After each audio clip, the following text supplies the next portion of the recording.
There's quite a few shared elements in fairy tales, one of which are deals with the devil which can be won by enduring hardship. And in quite a few fairy tales these hardships aren't caused directly by the devil, but by other people, and the only thing the devil did was prevent resistance by giving them some condition. One of those stories is 12 Brothers, which is about a girl that has her 12 brothers turned into ravens and can only turn them back by staying silent for 7 years. During those 7 years a king marries her, despite her practically being mute, but his disapproving mother slanders the girl and calls her a witch until eventually the king decides to burn her. It's only in the last moment that she's saved by her brothers, which turned back because the 7 years were over. Another one is Don Giovanni della Fortuna and its many variants, including Bearskin, which is about a former soldier without place in life who makes a deal with the devil that he is made witch but isn't allowed to wash himself, cut his hair or nails, and has to sleep in the skin of a dead bear for 7 years and survive, else he will lose his soul. Thus the soldier is known as Bearskin and becomes a sort of revolting charity that gives out money to the needy, one of whom promises to let him marry one of his 3 daughters. 2 don't want to, 1 agrees and is mocked for it until a couple years later Bearskin returns except washed and ready for marriage, so the 2 sisters that refuse the offer drown themselves. Thus the devil gets 2 souls instead of 1. What both fairy tales have in common is that the person in question has to become an outcast, and the fear for survival comes from them no longer being treated as part of society. One because she can't communicate through human speech to defend herself, and one because she stops even resembling a human. And importantly, they both have a clear ending in sight, a time limit that they have to endure, and afterwards the happy ending is guaranteed. The town of Vovograd was at one point flooded by a fog that prevents the people from growing crops and cuts them off from the rest of the world. A party of locals, capable fighters including a certain priest, went off to kill the monsters responsible, but they themselves died in the conflict. The only one who survived was the priest who made a deal with a monster. The monster took his human form, leaving him as a monster, but promised to, for as long as the priest was alive, not attack Vovograd anymore. The monster's motivations for this aren't relevant. It's a placeholder for the devil, rules for the deal included, meaning the monster is also bound to its promise. But of course, this still leads to another example of deals with evil not working out. The priest returned to the village, but the people, not being able to see any other monsters, assume the priest in his monster form has to be the one that killed the party that went out to stop the fog. This is where you arrive, and it's another example of ignorance and fear leading to violence. We've seen Ellie destroyed by Faraday guards who misjudged the situation. We've seen the people of Notre Dame plot to get rid of Wiggles, even if it meant killing him.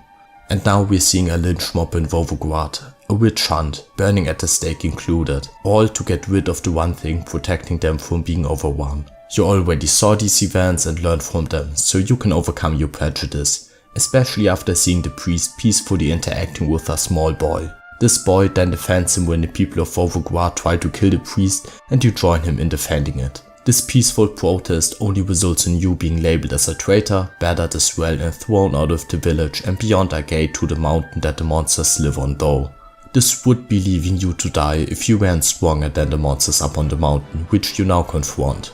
You learn the truth about the priest, kill the monster so its underlings can no longer produce fog, and finally the priest who was about to get burned turns back to his human form. The villagers mostly realize what they've done and are ashamed, and the child from earlier takes care of the priest. He even puts the goddess statue from the Providence event next to the priest to aid his healing. Whether it actually results in anything is ambiguous, but it's implied that the statue holds the power of his prayers. So the power doesn't come from the goddess, it's not even the deity the priest believes in, he believes in the Almighty, but instead its power comes from other humans. This means the statue's holy protection in the Providence event was just humans protecting other humans, and this once again implies that the Almighty isn't all that far beyond human. The priest gets back on his feet really quickly and in the same night decides to leave Vovograd. He does so because he selflessly doesn't want the people to see him and be reminded of their errors. He wants them to move on. This view of his, that the comfort of the people is more important than remembering history or any concept like truth or justice, might also be the reason why he never told the people of Providence that they've been worshipping a goddess that doesn't exist, even after he remembered his past and the Almighty. The people don't share this view of his though and decide to go against his last wish to them and build a monument to remember him by. And thus we jump to the present, where the monument is a contorted version of itself.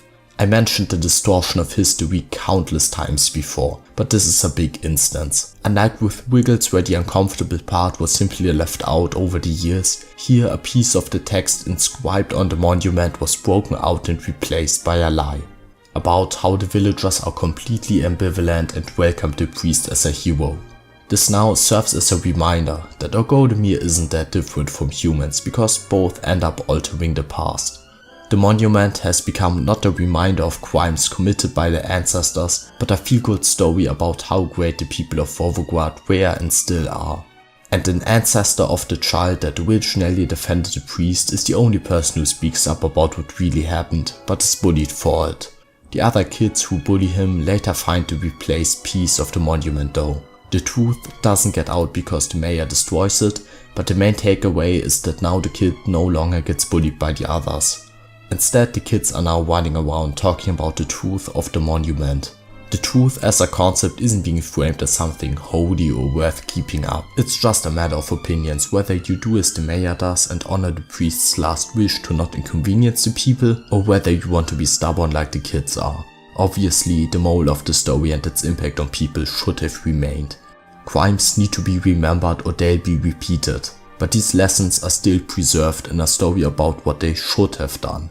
Arguably more so than in a story about what they did and why it was bad. Nothing of value is really lost. What is framed as important, however, is that one child that you now prevented from being bullied, because the state of being, actual concrete problems for real and still alive humans are more important than vague concepts like truth. Personal issues matter more than history, so even if once again history has been distorted, this is a happy ending, because that kid made friends over it. The past can rest, what's important are the kids, or in other words, the future.